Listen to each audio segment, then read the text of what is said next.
दोस्तों, बचपन में कार्टून किसे पसंद नहीं होते। कार्टून हमारे बचपन का एक ऐसा पार्ट होता है जो सबसे ज्यादा सुनहरा पार्ट होता है, जिसको हम अपनी लाइफ में आगे जाके बहुत ज्यादा याद करते हैं। कार्टून ही हमारी लाइफ का एक ऐसा पार्ट होता है जो कि हमारी यादों में हमेशा के लिए कैद हो जाता है। क्यों ना आज ऐसे ही एक कार्टून के बारे में बात किया जाए जो कि हमारे बचपन में हमारा फेवरेट रहा।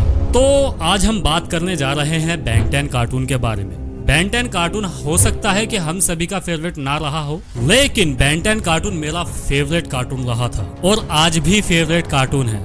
बेन 10 ही एक ऐसा कार्टून था जिसने फर्स्ट टाइम हमसे स्पेस को इंट्रोड्यूस कराया था और इसी को देख करके हमारे स्पेस में इतनी रुचि बढ़ी। इसी वजह से मैंने अपना सेकंड चैनल कीमती स्पेस बनाया, जहां पर स्पेस से रिलेटेड बहुत सारी इन्फॉर्मेशन है। अगर आप भी मेरी तरह स्पेस लवर हैं तो आप हमारे सेकंड चैनल कीमती स्पेस पे जरूर विजिट करें। तो चलिए वापस हम फिर से अपने टॉपिक पर आ जाते हैं। कीमती टून के माध्यम से बेन 10 के पूरी यूनिवर्स को डिस्कस करें। दोस्तों, बेन 10 के पूरी यूनिवर्स की शुरुआत होती है एक ब्लैंक यूनिवर्स से, जहां कुछ भी एग्जिस्ट नहीं करता था। अब 5th डायमेंशन के एक्स्ट्रा टेरिटोरियल अपने शिप क्वांटामिलिया से इस यूनिवर्स में आते हैं। इन एक्स्ट्रा टेरेस्ट्रियल प्राणियों का केवल एक ही काम था, यूनिवर्स को बनाना और कभी कभार उनको डिस्ट्रॉय कर देना। और ये प्राणी यूनिवर्स को डिस्ट्रॉय करने के लिए एक डिवाइस एनाइलार्क का इस्तेमाल करते थे। लेकिन हमारे इस यूनिवर्स के बनने से पहले एक खतरनाक alien mark II time travel करके इस शिप पर आ जाता है और वो अपना एक खतरनाक एनाइलार्क लेके आया था। लेकिन टाइम ट्रेवल करके बेन टेनिसन और उसका साथी रूक भी इस शिप पर आ जाते हैं। अब बेन टेनिसन अपनी वॉच ओमलेट्रिक्स में सभी एलियन की शक्ति का इस्तेमाल करके उस खतरनाक एनाइलार्क की शक्तियों को कंट्रोल कर लेता है और उसकी शक्तियों को मार्क II की तरफ फेंक देता है, जिसकी वजह से मार्क II के 3 टुकड़े होके यूनिवर्स में अलग अलग बिखर जाते हैं। अब दोस्तों, विलन के खत्म होने के बाद बेन टेनिसन अपने ही यूनिवर्स को बनते हुए देखता है, जिसमें वो कभी आने वाले वक्त में पैदा होगा और यूनिवर्स का नंबर 1 हीरो कहलाएगा और हम इस यूनिवर्स को कहेंगे यूनिवर्स प्राइम। दोस्तों, हम में से जिन्होंने भी बेन टेनिसन के कार्टून देखे हैं उनको बेन 10 की स्टोरी के बारे में जरूर पता होगा। जिनको नहीं पता है उनको मैं मोटा मोटा बताते चलता हूँ कि बेन टेनिसन को एक गलती से ओमलेट्रिक्स वॉच मिल जाती है, जिसमें कई अलग अलग एलियंस के डीएनए मौजूद होते हैं, जिसकी वजह से वो कई अलग अलग एलियंस में ट्रांसफॉर्म हो सकता है। अब बेन टेनिसन इन एलियंस की शक्ति का इस्तेमाल करके दूसरे विलन्स एलियंस को हराता है। लेकिन क्या आपको सच में लगता है कि बेन टेनिसन की स्टोरी सिर्फ यही है? लेकिन क्या आप जानते हैं कि बेन टेनिसन की स्टोरी एक टाइम लूप है?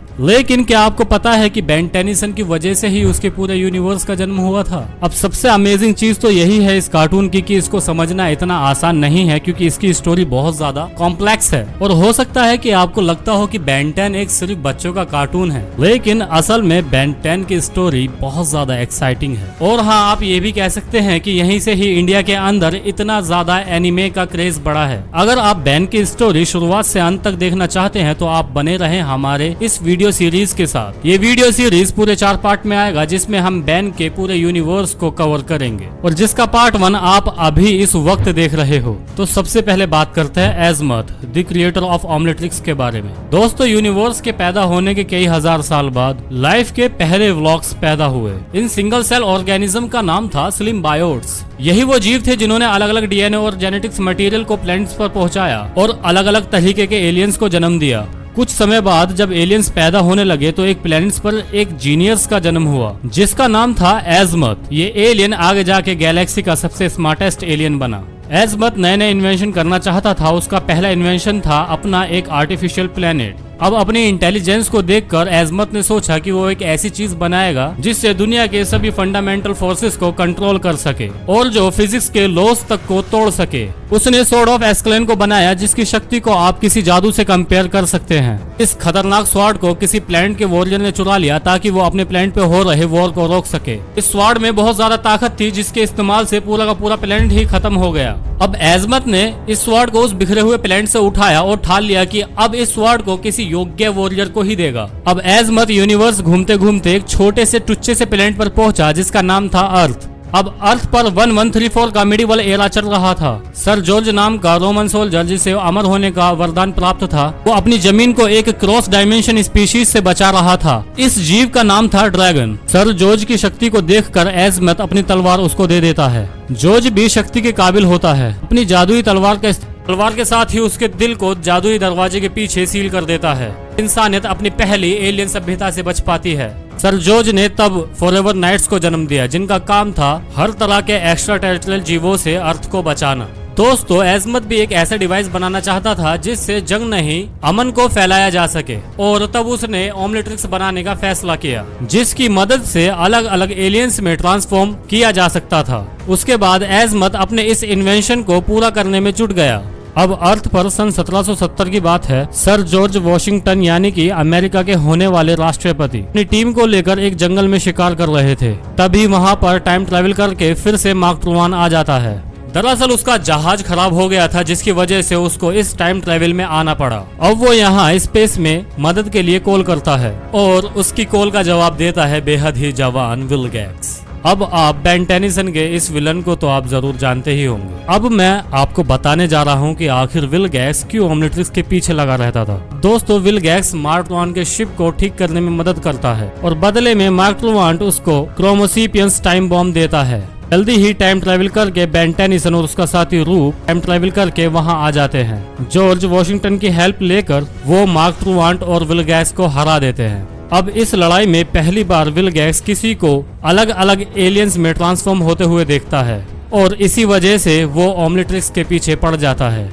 मार्क ट्रूमान फिर से टाइम में टाइम ट्रेवल करने निकल जाता है और फ्यूचरिस्टिक बैन और रूक उसके पीछे निकल जाते हैं और विल गैक्स फिर से स्पेस में चला जाता है। अब जॉर्ज वॉशिंगटन इस घटना से इंस्पायर्ड होकर अपनी एक ऑर्गेनाइजेशन बनाते हैं जिसका नाम होता है प्लम्बर्स। अब इन प्लम्बर्स का सीक्रेट बेस माउंट रश में बनाया जाता है, जहां पर मौजूद चेहरे प्लम्बर्स के असली फाउंडर थे। अब बात करते हैं प्रोफेसर पैराडॉक्स की। सन 1952 की बात है। एक अनजान प्रोफेसर और उसका असिस्टेंट साथी एक ऐसी मशीन पर काम कर रहे होते हैं जो कि स्पेस टाइम कॉन्टिनम में छेद कर सके। अब मशीन में अचानक कुछ खराबी आ जाती है और वो दोनों को अपने अंदर समा लेती है और इसी से हमारी स्टोरी में आते हैं प्रोफेसर पैराडॉक्स।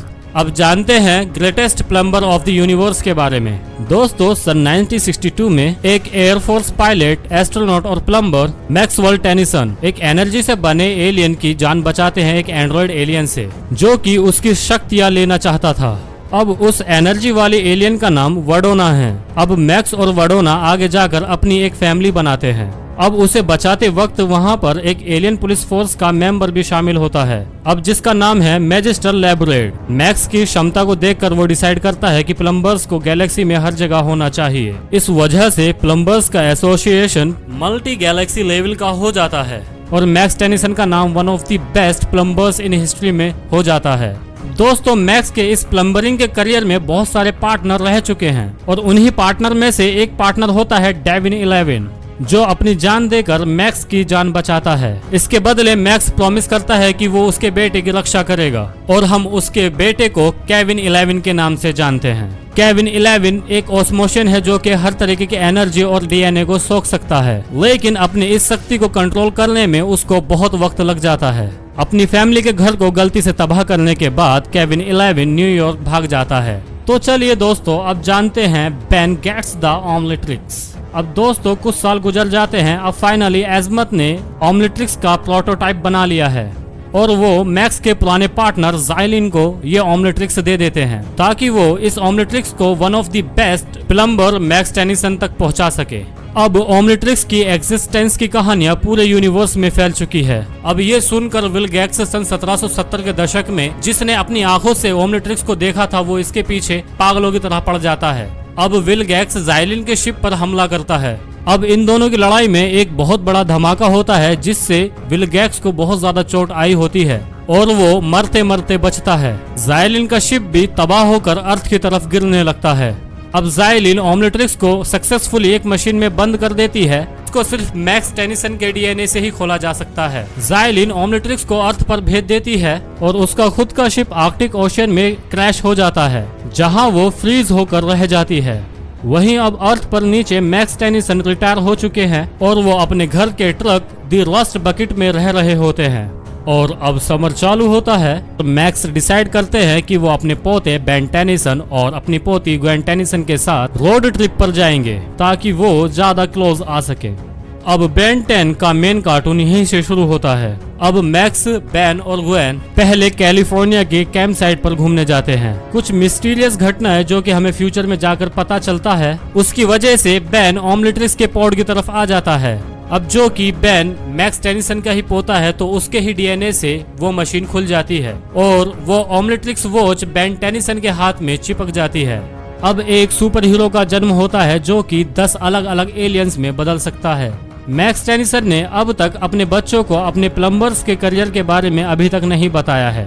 अब बेन और ग्वेन को ये भी नहीं पता कि एलियन एग्जिस्ट करते भी हैं या नहीं, लेकिन मैक्स फिर भी अपने एलियन से लड़ने वाली नॉलेज का इस्तेमाल करके बेन की ओमलेट्रिक्स को कंट्रोल करने में मदद करता है। वो पूरे समर सीजन में अलग अलग स्टेट्स में जाकर अलग अलग एलियन से लड़ते हैं और उन्हें खत्म करते हैं। एक बार अपने न्यूयॉर्क के ट्रिप के दौरान बेन केविन से मिलता है जो उसकी पावर को सोख लेता है और उन शक्तियों का इस्तेमाल अपने फायदे के लिए करता है। अब ओमलेट्रिक्स में एक डिस्चार्ज होता है जिसकी वजह से केविन एक अलग टाइप के एलियंस में बदल जाता है और फिर केविन बचकर छुपने चला जाता है। अब हम तुम्हें बहुत से एक्सपेरिमेंट के बाद केविन अपनी बॉडी में सभी एलियंस के डीएनए की शक्ति को इस्तेमाल करने में सक्सेसफुल हो जाता है। अब जैसे जैसे बेन अपने एडवेंचर्स में आगे बढ़ता जाता है, उसे एक एलियंस के अजीब अजीब सपने आने लगते हैं जो कि उसे ओमलेट्रिक्स उसके हवाले करने को कहता है। और ये एलियन कोई और नहीं बल्कि विल गैक्स ही है। विल गैक्स अपनी चोटों से पूरी तरह से ठीक हो जाता है और ओमलेट्रिक्स को लेने के लिए तुरंत ही अर्थ की तरफ निकल जाता है। विल गैक्स बेन को किडनैप करने में कामयाब हो जाता है और कहता है कि ओमलेट्रिक्स के सभी एलियंस की मदद से अपनी एक आर्मी बनाएगा। अब मैक्स अपने प्लम्बर के करियर के बारे में ग्वेन को बताते हैं और वो दोनों माउंट रश की तरफ निकल जाते हैं ताकि और हथियारों की मदद से बेन को विल गैक्स से बचाया जा सके। मैक्स और ग्वेन विल गैक्स के शिप पर जाने में सक्सेसफुल हो जाते हैं और वो उस शिप को तबाह करके बेन को बचाने में सक्सेसफुल हो जाते हैं। अब मैक्स वादा करता है कि वो अपने पास्ट और प्लम्बर के करियर के बारे में सब कुछ बताएगा। अब जैसे जैसे समर सीजन आगे बढ़ता जाता है, वो तीनों अपनी शक्तियां बढ़ाने लगते हैं। मैक्स रिटायरमेंट से बाहर आकर फिर से प्लम्बर बन जाता है और ग्वेन अपनी जादुई बुक की मदद से और ज्यादा ताकतवर बनने लगती है और बेन को भी पता चलता है कि ओमलेट्रिक्स में 10 से ज्यादा एलियंस मौजूद हैं। दोस्तों, ये थी हमारे बचपन में फेवरेट कार्टून की सिर्फ स्टार्टिंग कहानी। अभी आप डरिए मत, इसके अभी 3 पार्ट और आने बाकी हैं। Thank you so much for watching us.